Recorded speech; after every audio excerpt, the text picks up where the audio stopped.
êtes nombreux, vous êtes branchés sur votre chaîne congoplice.tv et hinfo.tv. Nous vous disons merci comme vous avez accepté de nous poser trop de questions par rapport aux faits d'actualité qui sillonnent sur le riz de Kinshasa et dans le monde. Aujourd'hui, nous allons recevoir votre intervenant d'aujourd'hui, c'est le révérend pasteur Caleb Ditanda. C'est lui qui est au pré-choix d'aujourd'hui pour décortiquer sur les thématiques que vous avez beaucoup demandé, qu'aujourd'hui les églises ou la religion est devenue un business pour les hommes dédiés. Alors la rédaction a accepté d'appeler, de faire recours au pasteur Caleb Ditanda que nous allons bientôt présenter pour nous donner des lumières par rapport à cette thématique. Nous vous disons merci. Si vous avez accepté d'être placé devant vos télés, placé devant vos téléphones, être concentré pour écouter, pour être édifié par le pasteur Caleb Ditanda, nous sommes en direct sur YouTube, sur l'adresse hinfo.tv, sur congoplice.tv. Ce sont nos chaînes qui font la fierté de notre émission.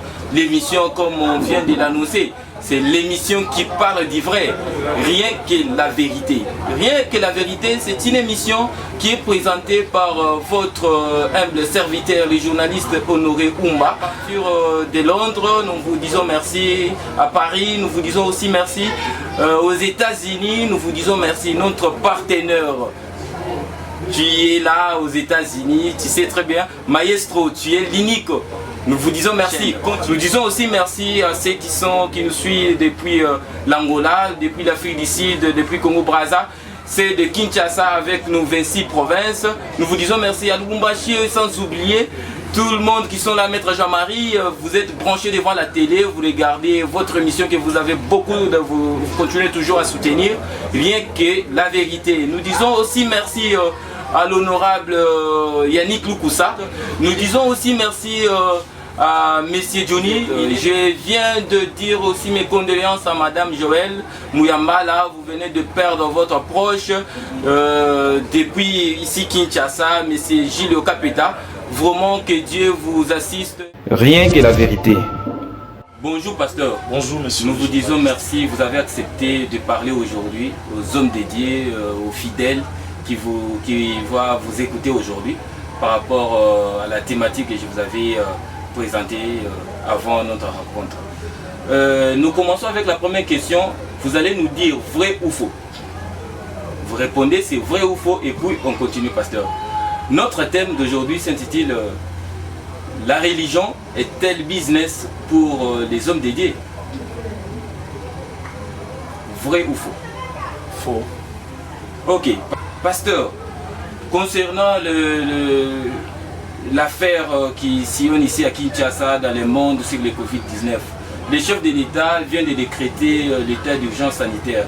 Que pensez-vous par rapport à cette décision que le chef avait prise et concernant le déconfinement qui sera bientôt lancé? Et quelles sont les méthodes, quelles préconisez-vous par rapport à cette thématique? Comment l'église sera organisée dans des milliers d'équipes? Comment vous allez organiser? Merci beaucoup pour la parole. Je bénis le Seigneur pour la question. Je crois que nous, église, par rapport à la dite situation de la pandémie qui est en train de déranger le monde entier, ce n'est pas seulement l'église qui est touchée, mais c'est presque le monde entier qui est touché. Nous voyons bien comment les gens meurent ça et là. Et aussi, l'église est touchée maintenant. Pourquoi? Parce que nous sommes en confinement, il n'y a pas de culte, et nos églises sont fermées. Mais nous avons aimé la décision qui a été prise par le gouvernement, ou dirais-je par le président, par rapport à l'état d'urgence décrété depuis un moment. On continue à prolonger l'état d'urgence. C'est une bonne chose, mais seulement on doit aussi voir les côtés positifs et négatifs du confinement. Ce qui est vrai, le confinement a aidé le peuple à ne pas être atteint. C'est parce que ça a un peu apaisé la propagation de la pandémie. Mais seulement nous voulons aussi demander une clémence auprès du président, si on pouvait nous accorder la grâce de pouvoir faire de culte tout en respectant les gestes barrières. C'est-à-dire si on peut organiser des cultes avec un nombre limité par rapport à la grandeur, à la taille de l'église. On peut balancer des cultes, on peut faire des cultes, mais avec un nombre bien limité et aussi tout en respectant les gestes barrières. C'est-à-dire vous avez un bassin d'eau à l'entrée de la porte, vous avez un service de protocole bien organisé pouvant aider les gens à se baigner les mains avant de faire l'entrée dans l'église et aussi espacer les gens. Garder une distance de 1 mètre. Bon, dire 1 mètre, c'est un peu trop, parce que dans nos églises, nous n'avons pas assez d'espace. Il y a des églises qui ne sont pas trop spacieuses. Alors si on pouvait juste sauter une chaise après une autre, ça serait aussi une bonne chose. Mais nous croyons que les cultes, si les cultes reprenaient aujourd'hui ou après-demain, les églises, par les moyens de la prière, pourra aussi aider la pandémie, pourra aussi aider la pandémie à disparaître, parce que nous croyons à la prière. Les églises jouent aussi un rôle très important, mais nous croyons aussi que les mesures qui ont été prises, nous ne pouvons pas condamner cela, c'est aussi à notre profit et au profit de nos familles, parce que souvent les gens viennent à l'église, nous sommes collés, coincés, nous ne respectons pas certaines mesures de politesse aussi dans les églises de foi, alors facilement pouvait y avoir contamination les uns les autres. Mais les gestes barrières pourront être respectés après le déconfinement. On pourra respecter les mesures prises par le chef de l'État, de respecter, soit de sauter une chaise après une autre. Vous mettez un bassin d'eau à l'entrée de l'église qui pourra aider les gens à se laver les mains avant de faire l'entrée dans l'église. Voilà un peu ma contribution par rapport à cela. Et vous allez accepter aussi les ports de masques de protection?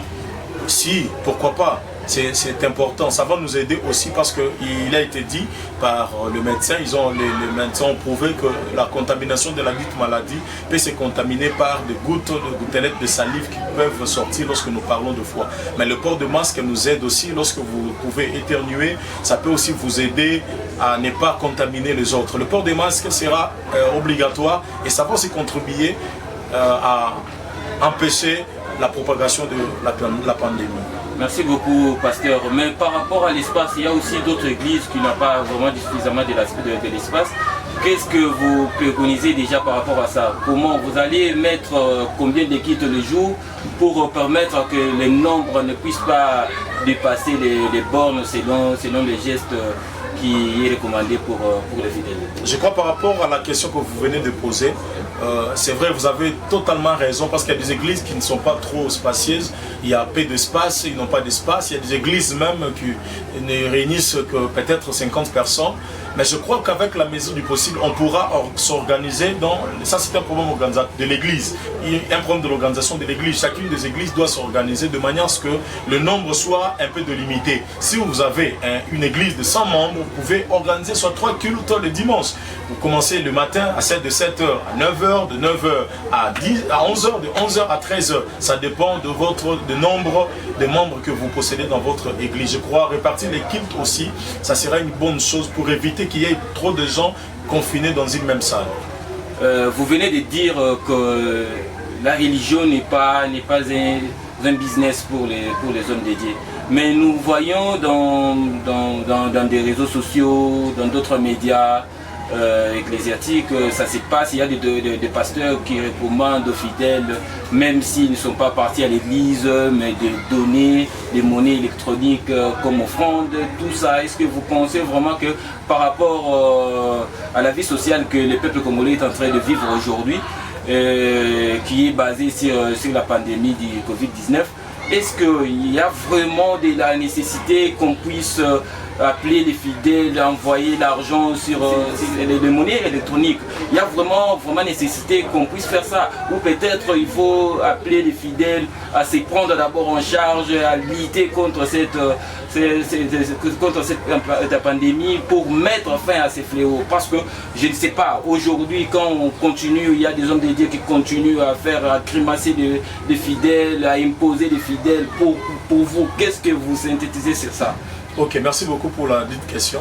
Je crois, par rapport à ce que vous venez de dire, il y a un problème qui se pose. La religion ou l'église n'est pas un business, comme certains le pensent. C'est qu'il y aurait, dans tout domaine de la vie, il y a le vrai et le faux. Il y a des gens qui font l'œuvre de Dieu pour la gloire du Seigneur. Il y a certains qui les font parce qu'ils ont besoin d'argent. J'ai toujours dit, j'ai même donné un cours sur ça, nous ne devenons pas ministres de Dieu pour le voyage ni pour l'argent, mais nous les devenons parce que nous avons reçu l'appel de la part de Dieu. Alors par rapport à l'appel que nous avons reçu de Dieu, je crois que si certains d'entre nous abusent de cela, nous ne pouvons pas coller cela sur le dos de tous les hommes de Dieu. Je crois qu'il y a de vrais jusque-là qui gardent leur identité, leur dignité, leur honneur, mais je crois aussi, je ne pourrais pas mâcher le mot, il y a aussi, nous ne pouvons pas cacher cela, il y a aussi de ceux-là qui abusent du travail, de la religion, qui ont fait de la religion un business. Il y a des gens qui vendent de l'eau à l'église, ils vendent de l'eau à $5, $10, tout ça pour se faire de l'argent. Il y a de ceux-là qui vendent même des fiches de consultation. Avant de voir le pasteur, il faut payer une fiche à $20, à $10. Tout ça, c'est un moyen de s'en procurer de l'argent. Nous sommes contre ces choses-là et nous les dénonçons de foi. Mais aussi, je voulais dire quelque chose par rapport à l'offrande, et à ce qui est dit ou ce qui se passe sur les réseaux sociaux, sur les différents transferts qui doivent être effectués pour les offrandes. On demande la monnaie électronique, qu'on fasse des transferts. Je ne sais pas vraiment, ça fait très mal de fois de voir comment les hommes de Dieu, il y a même certains qui sont allés plus loin, ils ont exposé cela sur les réseaux sociaux, sur Facebook, WhatsApp, ils ont écrit telle chose, que les gens fassent des transferts d'argent. Nous n'avons pas aimé, nous n'avons pas apprécié cette initiative. Je crois bien, les hommes de Dieu pouvaient s'organiser d'une manière restreinte, c'est-à-dire organiser des rencontres avec de fidèles, soit au bureau, le pasteur reçoit ces fidèles qui viennent, et lorsque les fidèles viennent, ils peuvent en fait déposer une offrande après l'entretien et la prière avec l'homme de Dieu, parce que c'est déjà une consultation. La Bible dit, tu ne viendras pas devant le Seigneur le main vide. Lorsque vous venez devant un homme de Dieu qui est le représentant du Seigneur, vous devez apporter une offrande juste pour sceller la prière ou les déclarations qui vont être faites. Et je crois demander cela publiquement, comme le font certains sur les réseaux sociaux. Je crois, si cela était pour les fidèles de l'église seulement, où vous êtes pasteur, il serait mieux de le faire de manière un peu organisée, entre vous, pasteurs de l'église, et les fidèles. Je crois les mettre, l'exposer sur Facebook, ça c'est aller au-delà des limites. Parce qu'on ne peut pas empêcher la pandémie, ou les confinements, ne peut pas nous empêcher d'avoir notre relation entre pasteurs et brebis. Nous gardons les bonnes relations entre pasteurs et brebis et nous continuons à être pasteurs de nos fidèles. Donc les fidèles peuvent d'une manière ou d'une autre assister leur pasteur, mais cela n'est pas vraiment évident que l'homme de Dieu de lui-même le mette sur Facebook. Je vois des hommes de Dieu qui ont mis sur Facebook un numéro Tigo Cash, un numéro Orange Money, que les gens envoient les offrandes. Mais moi je crois que l'offrande est liée au culte. Il n'y a pas culte, mais vous demandez les offrandes en ligne. Je crois que ce n'est pas vraiment du tout bon, parce que ce n'est pas tous les hommes de Dieu qui font des cultes live, qui font des cultes en ligne. Il y a certains qui sont assis, mais qui ont écrit leur numéro, non envoyé les offrandes par Tigo Cash ou via M-Pesa. Je crois que ce n'est pas une bonne chose, je suis contre cela. Moi j'aurais souhaité proposer aux hommes de Dieu, seulement si nous avons besoin de garder la relation entre nous, pasteurs et brebis, nous pouvons créer des structures, des cellules, soit de maison, soit des prières entre pasteurs et fidèles. Pouvait appeler un fidèle, prier pour le fidèle, ou soit si le pasteur a son bureau, il peut recevoir le fidèle dans son bureau, et dans ces cas-là, quand le fidèle vient au bureau, parce que nous ne pouvons pas séparer les fidèles avec leur pasteur. Le monde dans lequel nous sommes, c'est un monde très compliqué, un monde mystique. Nous avons toujours besoin d'être en contact avec les hommes de Dieu pour nous aider dans la prière. Alors des fois, les fidèles peuvent venir à l'église voir leur pasteur au bureau, ou soit au centre de l'église si le pasteur n'a pas de bureau, et après un entretien, après la prière, le fidèle avant de partir, c'est à son propre gré. Il peut déposer quelque chose parce que la Bible dit on ne consulte pas l'Éternel le main vide. Le fidèle lui-même il saura que non, je suis allé voir mon pasteur, c'est un père pour moi, je vais bénéficier de la prière, et après cette prière, je dois mettre quelque chose pour sceller ma prière. Voilà un peu ma contribution par rapport à la question que vous venez de me poser. Merci beaucoup, pasteur Caleb Ditanda, pour votre intervention. Par rapport à cette thématique, toujours, nous disons il y a des hommes dédiés qui se mêlent dans la politique. Je ne sais pas, entre christianisme et la politique, il y a vraiment les rapports qui existent là-bas. Est-ce que c'est vrai qu'un homme dédié peut être aussi un membre d'une partie politique ou comment? Ok, merci beaucoup pour la question. Je crois, par rapport à la question que vous avez posée tout à l'heure concernant la religion ou le christianisme et la politique, je vais répondre de deux manières. Je serai d'abord biblique par rapport à l'histoire de Daniel. Nous connaissons Daniel, nous connaissons Joseph, qui fut aussi gouverneur, un politicien, ministre. Il a administré les choses au temps de l'Égypte. Il a organisé le gouvernement de Pharaon, le gouvernement égyptien. Et nous voyons, il y avait du succès, la Bible a dit, la Bible rend témoignage de cela, et la Bible a dit, Pharaon même témoigne que dans sa maison Potiphera, il y a eu réussite, il y a eu succès dans tout ce qu'il faisait à cause de la même mise de Joseph dans les affaires du gouvernement. La politique, par exemple, je suis dans le contexte de notre pays. Faire la politique dans notre pays, aïe aïe, c'est vraiment terrible parce que c'est une politique sanguine, une politique qui fait couler le sang, une politique sanglante, il y a les sangs qui coulent, il faut tuer, il faut faire cela, il faut mentir, il faut escroquer, il faut détourner, il faut faire cela. Alors tout ça, ça détruit un peu l'image de la politique dans le plan chrétien, dans le plan religieux. Il est difficile à un pasteur, à mon point de vue maintenant, par rapport à la politique de notre pays, il est difficile à un homme de Dieu sérieux, honnête, juste, craignant Dieu, de s'imprégner dans la politique et de pouvoir la faire très bien. Vous aurez toujours des problèmes, vous aurez toujours des problèmes. Alors, je conseillerais aux hommes de Dieu qui s'imprègnent à la politique d'être un peu très prudents parce que c'est aussi un grand terrain très glissant. Merci beaucoup, pasteur. Chers internautes, nous sommes devant pasteur Caleb Ditanda, qui est devant vous, devant votre caméra. Aujourd'hui, pasteur doit nous dire quelque chose parce que ici à Kinshasa, on parle maintenant des sextopes qui passent partout, des images pornographiques, des hommes de Dieu qui font de buzz sur les réseaux sociaux. Pasteur, aujourd'hui à Kinshasa, il y a plusieurs hommes de Dieu, plusieurs pasteurs que nous avons appris, nous voyons des vidéos qui circulent sur internet, des vidéos qui n'est pas vraiment conseillées à faire montrer aux enfants. Qu'est-ce que vous dites par rapport à cette situation qui se passe? Merci beaucoup, homme de Dieu. J'ai mal au cœur parlant de ces choses. Je ne suis pas venu insulter mes pères, mes aînés ou les hommes de Dieu. Vous savez, les loups ne se mangent pas entre eux. Je dois aussi protéger la dignité de certains hommes de Dieu. Mais seulement, je voudrais dire quelque chose. C'est vrai, je voudrais d'abord proposer un conseil de prime abord à tous les hommes de Dieu. Nous devons mener une vie de sainteté, une vie de crainte à la parole de Dieu, face à la parole de Dieu. Les vidéos qui se passent, différentes vidéos qui se passent par-ci par-là sur les réseaux sociaux, sur YouTube, sur Facebook, sur WhatsApp, nous voyons des vidéos de nos frères, serviteurs de Dieu qui sont exposés à la belle lune. Ça fait très mal. Mais ce que je voudrais dire, je voudrais seulement conseiller aussi les enfants de Dieu. Vous savez, il y a une histoire, un événement dans la Bible, c'était le fils de Noé et Noé. Noé avait 3 fils, Cham, Sem et Japheth. Et Noé s'est enivré, il a pris du vin, il s'est enivré, il était vraiment sous l'alcool, sous l'effet de l'alcool. Mais il y a quelque chose que j'ai aimé parmi le fils de Noé. Il y a 2 de ses enfants, 2 parmi les 3, il y a 2, il y a Sem et Japheth. Ils ont vu la nullité de leur père. La Bible dit, il y a le 3, il y a Cham qui a vu la nullité et il est allé propager, il est allé divulguer le secret, la nullité de son père. Parler de cela aux autres personnes en dehors de la maison. C'est-à-dire, il a exposé la nullité de son père. Et vous savez, la Bible a dit, quand Noé s'est rétabli, Cham a été maudit. Et sa génération après lui aussi a été maudit. Mais ce que j'aime, les fils de Noé, Sem et Japheth ont pu garder la nullité comment? La Bible dit, ils sont allés en reculant, ils ont pris un drap, ils ont couvert la nullité de leur père. Moi, je vais aller plus loin, je vais aller plus loin avec cette idée. Je fais une étude là-dessus. Je me suis dit quelque chose, je me suis dit, si Cham, plutôt Sem et Japheth pouvaient aller couvrir la nullité de leur père, quelque part, ils avaient aussi vie.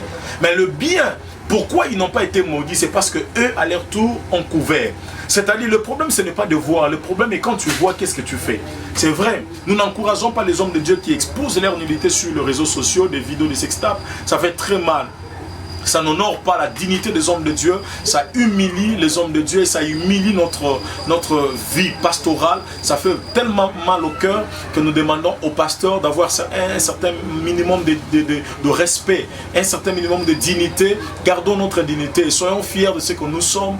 Nous sommes pasteurs, gardons notre dignité, nos titres pastoraux. Ce n'est pas à exposer comme ça à la belle ligne en s'exposant ni en faisant des vidéos inutiles. Et des fois, ce ne sont pas des vidéos faites par les pasteurs. Ce sont des vidéos faites par des personnes auprès de qui les pasteurs vont. C'est-à-dire, des fois, lorsque vous allez vers une fille qui veut vous exposer, il prend la vidéo et puis vous étale, il vous expose. Mais ce que nous voulons demander, c'est vrai, ça fait très mal. Nous avons honte des fois de parler de ces sujets mais je ne manquerai pas aussi de demander pardon à tous ceux qui nous suivent, de pardonner les hommes de Dieu. C'est vrai, nous vous avons fait mal en exposant la nullité de certains de nos pères, de certains des hommes de Dieu. Ça fait très mal. Nous vous demandons pardon, peuple de Dieu. Ne nous haïssez pas à cause de cela. Pardonnez-nous. Mais nous qui sommes restés, nous vous promettons de rester fidèles à Dieu et de mener une vie de pureté pour ne pas tomber dans de tels sextapes qui n'honorent pas les hommes de Dieu. Mais sinon, je demanderai aussi à vous, peuple de Dieu, vous qui avez des images des hommes de Dieu, couvrez cela. S'il vous plaît, ne publiez pas, n'exposez pas, couvrez cela, n'exposez pas la faiblesse d'un homme de Dieu, ainsi le Seigneur vous bénira. Merci beaucoup, pasteur. Nous sommes presque à la fin de notre émission. Ici, nous parlons que de la vérité. Rien que la vérité. Le pasteur vient de nous révéler les choses qui étaient vraiment cachées. Aujourd'hui, nous sommes sûrs et certains que nous avons eu des précisions par rapport aux faits d'actualité qui passaient dans des réseaux sociaux, qui passaient sur YouTube, qui passaient sur Introgène, tout ça partout.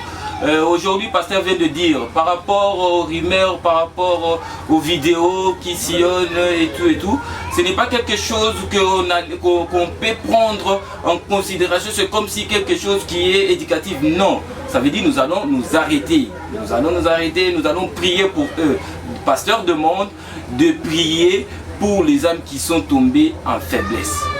Alors, pasteur, comme on est déjà presque à la fin, il y a les gens qui t'écoutent aux États-Unis, à Paris, il y a les autres ici à Kinshasa, dans les 6 provinces qui sont là, qui nous écoutent à cette heure. Aujourd'hui, je ne sais pas, comme conclusion par rapport à tout ce que vous venez de dire, quel est le conseil que vous allez lancer aux fidèles pour bien se protéger aussi contre les maladies, pour prendre position à se relever, à relever les défis de la crise économique qui est devant nous, et puis par rapport au comportement de notre éducation de nos enfants, tout ce qui se passe sur les réseaux sociaux. Vous pouvez synthétiser pour que le peuple, pour que le fidèle, pour que les enfants de Dieu puissent garder en grosso modo tout ce que vous venez de dire ici. Merci, je vais essayer de synthétiser tout ce que je dis, faire un petit résumé. Je crois que le résumé est celui-ci. Nous disons d'abord merci à vous qui êtes en direct, vous qui nous suivez, et aussi à vous, chers journalistes, qui êtes venus vers nous pour que nous puissions passer cette émission. Une émission édifiante. Je crois qu'au travers de cette émission, certaines personnes vont être édifiées. Il y a eu même des dérapages par rapport au sextape, comme nous venons de le dire. Mais nous demandons une seule chose. La première des choses que nous allons demander, par rapport au sextape, que les enfants de Dieu nous pardonnent. Que les enfants de Dieu pardonnent les hommes de Dieu qui ont exposé la nullité. Ce n'est pas bénissant, c'est quelque chose de honteux. Alors, pardonnez-nous, mais aussi ne publiez pas ces vidéos. Ne publiez pas ces vidéos, ayez vraiment horreur de regarder même ces vidéos-là. Ça ne nous honore pas. Ça n'honore pas vos yeux, ça va vous suer davantage. Par rapport à la pandémie et à la propagation de la maladie, j'aurais souhaité demander aux enfants de Dieu, si possible, que chacun ait son cache-nez. Ayez vos cache-nez, respectez le geste barrière, respectez les mesures données préventifs par l'État. Ces mesures vont vous aider à ne pas être victime de la pandémie ou du coronavirus. Protégez-vous, lavez-vous les mains, ayez un désinfectant à chaque moment, à chaque fois, mettez-les, désinfectez vos mains, lavez-vous les mains comme on les demande par le médecin, les médecins qui nous ont demandé cela. Et ça va vraiment nous aider. Aussi, je dis grand merci à vous et à tous ceux qui nous suivent. La religion, comme nous l'avons dit tantôt, n'est pas un business.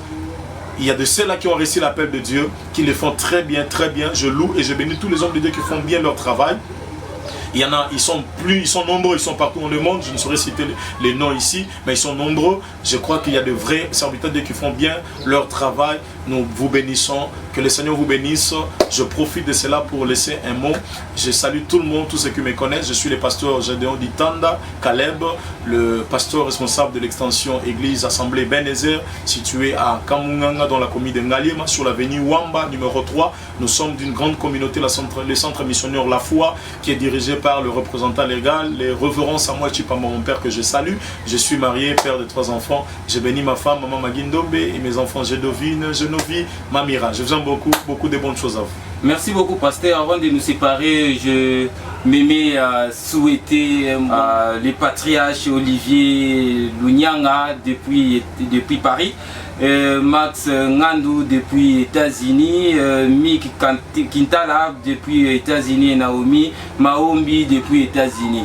Je vous salue, vous tous qui ont pris part à cette émission, notre caméraman Glody, notre réalisateur Isaac Eloko. Nous vous disons merci parce que vous-même vous avez accepté de participer pour aider à cette pratique et ça puisse aller normalement. Nous vous disons merci. À la prochaine. Rien que la vérité.